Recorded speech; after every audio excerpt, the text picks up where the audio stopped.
Pertandingan antara Madura United melawan Persita Tangerang baru saja selesai. Di minggu ketiga ini adalah pertandingan yang terakhir. Madura United yang bermain dengan melebar, kalau gue melihatnya memanfaatkan area sayap, berhasil menguasai pertandingan. Secara statistik pun kelihatan bahwa 52% Madura United menang ball position. Tapi secara tembakan, Persita lebih unggul karena Persita melakukan 9 kali tembakan dan 4 kalinya mengarah ke arah gawang. 2 gol yang tercipta di pertandingan ini, dua-duanya melalui penalti. Sepertinya memang penalti di BRI Super League semakin banyak ya, karena dengan adanya VAR. Jadi ada beberapa momen yang mungkin tidak terlihat oleh wasit, ketika diberitahukan oleh wasit VAR, akhirnya berubah decisionnya menjadi penalti. Ya ini merupakan sesuatu hal yang membuat lebih fair sih, asal ngelihatnya jelas gitu, angle-nya jelas, terus ditunjukkan juga di tayangan bahwa seperti apa hasil VAR-nya, dan itu merupakan sesuatu hal yang bagus supaya klub pun juga percaya terhadap hasil dari BRI Liga 1 lagi, karena kita tidak mau lagi yang namanya adanya pengaturan skor lah. Nah, Madura United yang bermain melebar dengan memanfaatkan area sayap berhasil diredam oleh Persita Tangerang. Persita Tangerang secara lini pertahanan walaupun belum terlalu solid kalau menurut gua, tapi dia berhasil melakukan counter attack yang sangat bagus.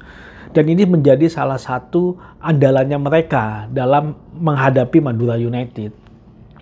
Dan akhirnya itu pun juga yang dimanfaatkan oleh Persita Tangerang adalah akhirnya mereka mendapatkan penalti.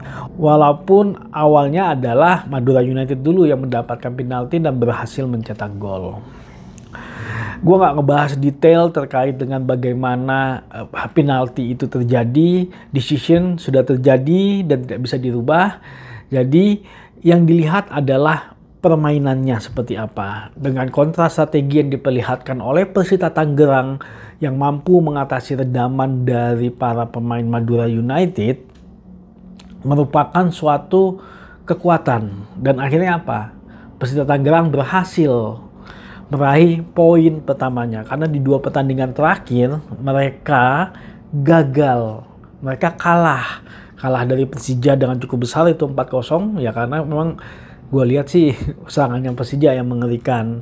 Nah di pertandingan kedua gue nggak ngelihat ketika dia kalah dari Persebaya. Tapi yang gue lihat dari pertandingan kemarin Persebaya secara serangan luar biasa. Dan sepertinya juga Persita gagal. Tapi kali ini Persita Tangerang berhasil menahan. Walaupun mereka akhirnya juga harus melanggar pemain dari Madura United. Tapi ya mereka berhasil membalas dengan melakukan counter attack. Jadi dengan memperkuat pertahanan dan melakukan counter attack, melakukan fast transition, membuat mereka mendapatkan kesempatan. Dan akhirnya mereka berhasil mencetak gol. Dan ini kayaknya gol yang pertama sih. Gol pertama dari Persita Tangerang di musim ini. Serangan Madura United sangat bertumpu sekali kepada Lulinha, dan sepertinya itu menjadi suatu kekurangan tersendiri kalau menurut gua, karena serangan-serangan mereka seperti agak terbaca oleh pemain Persita Tangerang. Ya, mereka harus bisa memvariasikan dari serangan mereka agar mereka bisa lebih banyak mendapatkan pola serangan. Dan karena dengan mendapatkan banyak pola serangan yang pastinya mereka akan sulit terbaca oleh para pemain dari bertahan. Ya mudah-mudahan ini menjadi evaluasi dari tim Madura United ya, dari tim analisnya dan juga tim kepelatihannya. Persita Tangerang masih harus memperkuat lini pertahanannya kalau gue lihat. Masih banyak celah yang bisa diambil dari pemain Madura United. Sisi kanannya agak terbuka dan gue melihat di sisi kanan sering sekali dieksplor oleh Madura United. Walaupun kadang-kadang Madura United juga mengeksplor dari sisi kirinya Persita Tangerang. Ya pertahanan menjadi suatu hal yang krusial ketika kita bermain dengan compact defense. Ketika kita bermain bertahan, terutama kita melakukan tandang ke kandangnya lawan. Karena mau nggak mau itu menjadi hal yang penting kalau kita ingin meraih poin. Ya setidaknya seperti sekarang poinnya seri. Untung-untung kalau bisa dapat kemenangan ketika kita berhasil melakukan counter attack. Dan itu masih perlu dibenahi dan gue lihat dari Persita Tangerang. Ya mudah-mudahan ini juga menjadi evaluasi dari Persita Tangerang dan kita berharap bahwa produk akhir dari liga adalah tim nasional. Maju sepak bola Indonesia.